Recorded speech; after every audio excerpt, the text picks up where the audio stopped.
Hi hello guys. तो आज ये मेरा पहला वीडियो है यूट्यूब का। और इस वीडियो में ये जो मैंने रिसेंटली पेंटिंग बनाई है इसके बारे में मैं डिटेल्स में बात करने वाला हूँ। और स्टार्ट टू एंड ये मैंने पेंटिंग कैसे कंप्लीट की है इसके कुछ क्लिप्स भी मैंने रिकॉर्ड की है, वो भी आप इसमें देख सकते हैं। तो स्टार्ट टू एंड इसको मिस मत कीजिए, बिल्कुल बने रहिए, ठीक है। जब भी मैं कोई रेफरेंस चूज़ करता हूँ अपने पेंटिंग के लिए, तो मैं देखता हूँ कि वो रेफरेंस मेरे स्टाइल के लिए, उस सब्जेक्ट के लिए जो मैंने चूज़ किया है, या मैं जो काम करता हूँ उसके लिए कितना सूट करता है, या वो कितना आर्टिस्टिक लग रहा है, एस्थेटिक लग रहा है। इन सारी चीज़ों को ध्यान में रख के ही वो रेफरेंस मैं अपने काम के लिए लेता हूँ, ठीक है। वो लेने के बाद फिर उसको ऑब्ज़र्व करता हूँ ध्यान से। पहले मैं डिटेल्स में कभी नहीं देखता, आउट ऑफ फोकस से, ब्लरी आइज से उसको देखता हूँ कि ऑल ओवर अगर मैं इसको पेंटिंग में बनाऊंगा तो वो कैसे दिखेगा।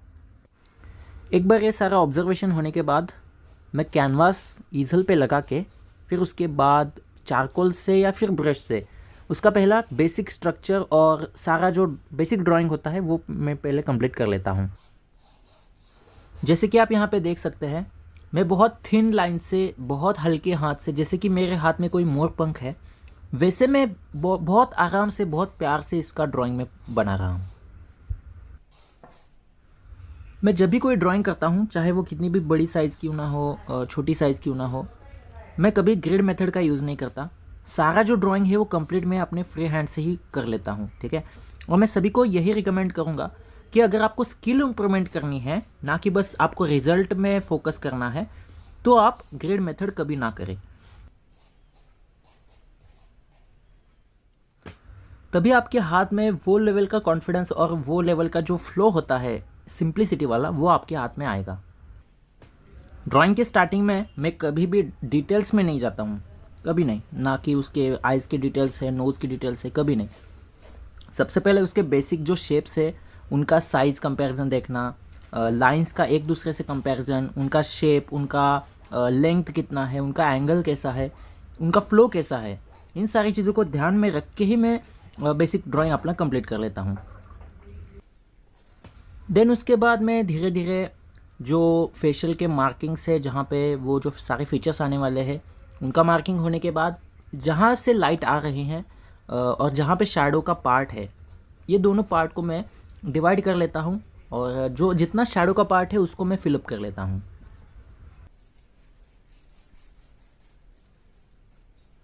इससे आपके ड्राइंग में इंस्टेंट 3D लुक मिलता है, मतलब लाइट कहाँ है, शैडो कहाँ है, इनका इंस्टेंट आपको एक फील आता है।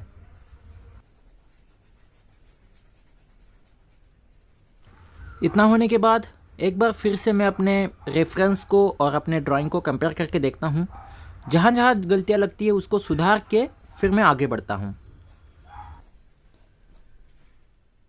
फिर ऑयल कलर में जो बर्न टेम्पर की शेड है, वो उसमें थोड़ा सा हल्का सा ऑयल मिला के अपने ब्रश में लेके फिर उसका हल्का सा मैं ड्राइंग कर लेता हूँ। जहाँ जहाँ मुझको लगती है कि यहाँ पे लाइंस है, उस पर हल्का सा एक बार मार्किंग करने के बाद फिर मैं हेयर से स्टार्ट करता हूँ और उसको पूरा फिलअप कर लेता हूँ बर्न टेम्पर से, और फिर धीरे धीरे मैं आगे बढ़ता हूँ।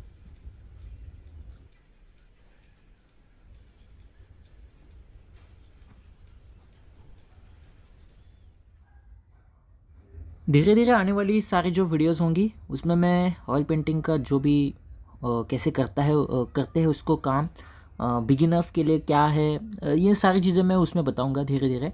मटेरियल्स कैसे यूज़ करने हैं और भी सारी चीज़ें, उसका साइंस वगैरह, इन सारी चीज़ों के बारे में हम बात करेंगे।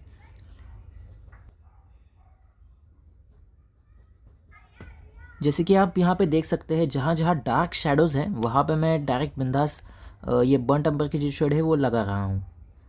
जहाँ मुझको सबसे डार्क शेडोज़ लगती है, बर्न टेम्पर शेड ऐसी है कि वो किसी इसमें मिक्स हो जा सकती है ब्राउन, क्योंकि उसमें सारे कलर्स होते हैं, सारे कलर्स को मिलाने के बाद ये ब्राउन की शेड बनती है।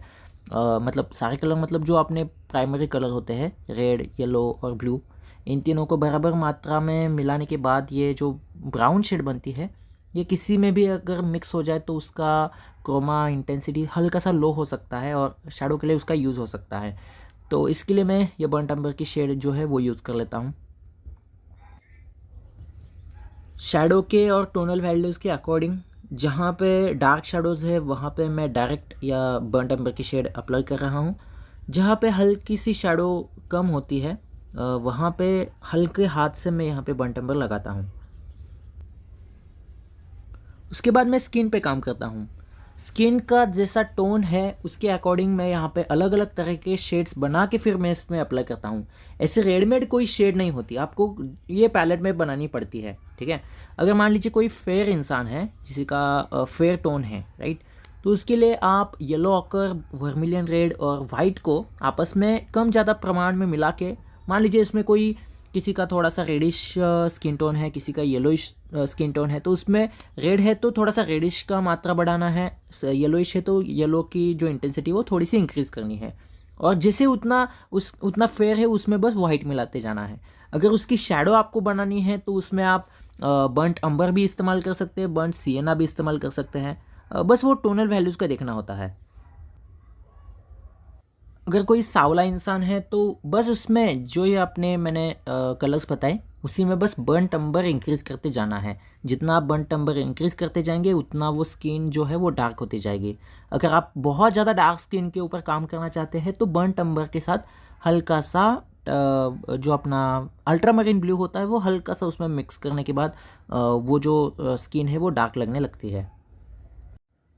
ध्यान रखिए, जब भी आप स्किन पे काम करते हैं डायरेक्ट ब्लैक मत यूज़ कीजिए, मतलब जहाँ पे शैडो है वहाँ पे डायरेक्ट ब्लैक मत यूज़ कीजिए। ब्लैक के अलावा जो भी कलरफुल शेड्स हैं जितनी उतनी डार्क लगती है वो सारी आप इसमें यूज़ कर सकते हैं। कलर्स मैटर नहीं करते कि आप कितने अच्छे से कोई शेड को कितना अच्छे से मैच कर पाए हैं, वो मैटर नहीं करता। आपने उसमें अपने तरीके से कितना अच्छे से उसमें कलर स्कीम दिखाया है, कितना अच्छे से आपने उसमें कलर को चूज़ किया है, या कितने अच्छे से आपने उसमें बस टोनल वैल्यूज़ इन सब का ध्यान रखा है, ना कि कितने अच्छे से उसको मैच किया है, ये मैटर नहीं करता। क्योंकि पेंटिंग हम बस कॉपी करने के लिए नहीं करते, उसमें आपका कुछ तो होना चाहिए, ठीक है। क्योंकि आप उसकी स्टडी कर रहे हैं तो एग्जैक्ट कॉपी करना ऐसा अनिवार्य नहीं होता, ठीक है। अगर आपको वो फ्रीडम चाहिए तो आप अपने मन से उसमें कोई भी कलर डालिए, बट वो टोनल वैल्यूज़ में मैच होनी चाहिए, ओके। वो टोनल वैल्यूज़ से अगर वो मैच हो रही है, उसी वैल्यू में है, तो वो कुछ भी आप बनाइए वो सुंदर ही दिखता है। मैं हमेशा इसी टेक्निक का यूज़ करता हूँ। मैं कभी इतना डिटेल नहीं करता कि एक एक बाल में बनाता बैठूं, ओके। कितना डिटेल मैं कभी नहीं करता। बस जहाँ पे लाइट है, जहाँ पे शैडो है, उसमें ही वो शेड जो है वो फिलअप करने के बाद काम ख़त्म कर देता हूँ। मैं इम्प्रेशनिज़म में काम करता हूँ, इसलिए मुझे ये स्ट्रोक्स वगैरह लगा के काम करना बहुत पसंद है। इसी स्ट्रोक्स में असली वो मज़ा होता है, वो एक कॉन्फिडेंस दिखाई देता है, इसलिए मैं इसमें काम करता हूँ। मुझे बहुत अच्छा लगता है ये। पहला लेयर सूखने के बाद इसके ऊपर हल्का सा मैं ऑयल अप्लाई करता हूँ, ताकि जो पहले वाला लेयर होता है वो दूसरा, जब आप इस पर लेयर लगाते हैं तो ऑयल जो है वो पहले वाला लेयर सोख लेता है, इसलिए वो उसके ऊपर एक और लेयर की ऑयल की लेयर लगाने की आवश्यकता होती है। इसीलिए मैं यहाँ पे जो ऑयल की लेयर है वो हल्की सी यहाँ पे लगा रहा हूँ।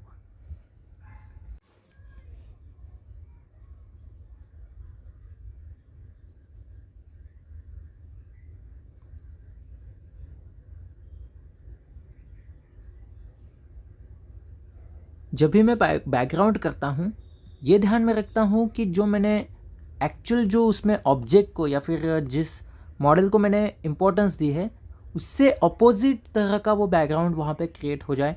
जैसे कि मान लीजिए अगर कोई रेड आपने कलर यहाँ पे किसी मेन ऑब्जेक्ट को दिया है तो आप ग्रीन का बैकग्राउंड यहाँ पे करना चाहिए, तो एक तरह का कॉन्ट्रास्ट आना चाहिए ताकि आपका जो मेन ऑब्जेक्ट है उसको उठाव मिले, वो बाहर ऐसा निकल के आए, है ना। वो कॉन्ट्रास्ट आपको लाने के लिए आप चाहे तो टोनल वैल्यूज़ का इस्तेमाल कर सकते हैं, जैसे कि बैकग्राउंड डार्क रखने के बाद मेन ऑब्जेक्ट को आप लाइट कर सकते हैं, बैकग्राउंड लाइट करने के बाद मेन ऑब्जेक्ट को आप डार्क कर सकते हैं, ये हो गया टोनल वैल्यूज़ का। उसके बाद ऑपोजिट कलर्स का इस्तेमाल कर सकते हैं, या फिर आपको टेम्परेचर में कॉन्ट्रास्ट लाना है जैसे कि वार्म और कूल, वो भी इस्तेमाल आप इसमें कर सकते हैं।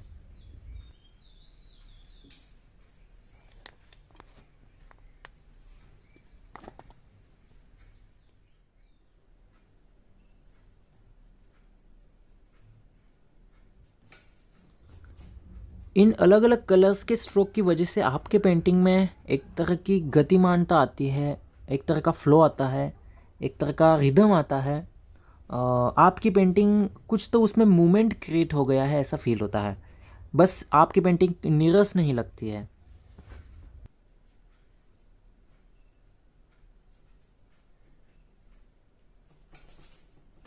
जैसे एक म्यूज़िक में उतार चढ़ाव होते हैं, सेम अपने पेंटिंग में भी वो उतार चढ़ाव दिखने चाहिए।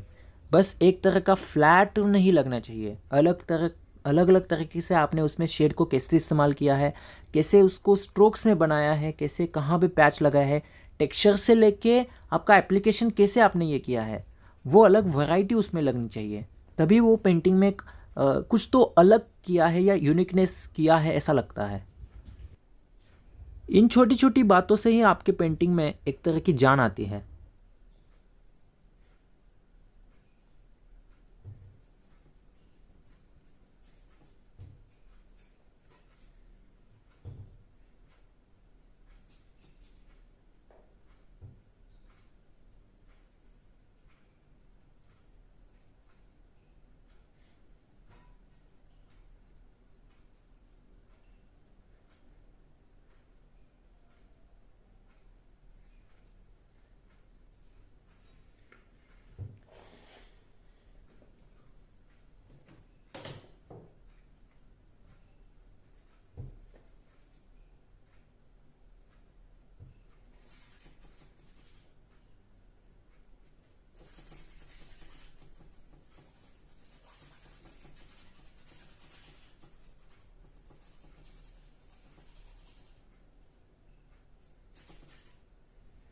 मैंने इस वीडियो के लिए कोई बैकग्राउंड म्यूज़िक का इस्तेमाल नहीं किया है। मेरे ख्याल से जो हमारे स्ट्रोक की आवाज़ होती है, जो उसका ध्वनि होता है, वही हमारे लिए एक बैकग्राउंड म्यूज़िक का काम करता है। तो आप बस इसको एंजॉय कीजिए, ध्यान से सुनिए और बस एंजॉय कीजिए।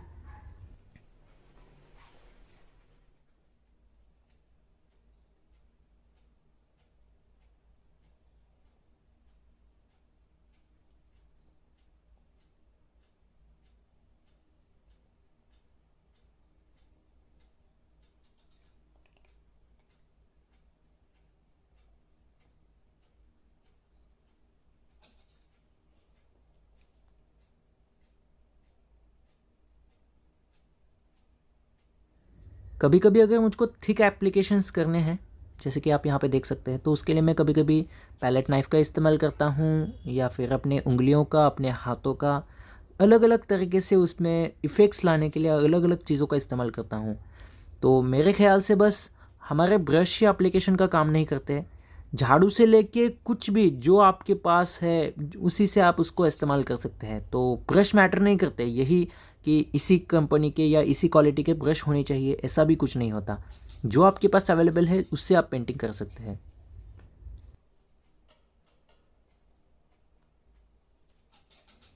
एक बार आपका हैंड अगर ब्रांड बन जाता है ना, तो आपके हाथ में कोई भी चीज़ अगर आती है तो उससे आप मास्टरपीस बना सकते हैं। तो यहाँ ये बिल्कुल मैटर नहीं करता कि आप किस ब्रांड का मटेरियल यूज़ कर रहे हैं, राइट। आपके हाथ में कुछ भी आ जाए तो भी उससे आप मास्टरपीस बना सकते हैं। ये होती है एक हैंड की ब्रांड की ताकत, है ना। तो बस आपके हैंड को ब्रांड बनाना ये इम्पॉर्टेंट है, ओके। ना कि ये महंगे महंगे इतने ब्रांड्स के कलर्स या ब्रश वगैरह इस्तेमाल करना।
आखिर में कुछ थोड़े बहुत डिटेल्स होने के बाद, कुछ डेप्थ वगैरह डालने के बाद, कुछ हाइलाइट्स डालने के बाद ये मैंने इसकी ये जो पेंटिंग है वो ऐसी कंप्लीट की है।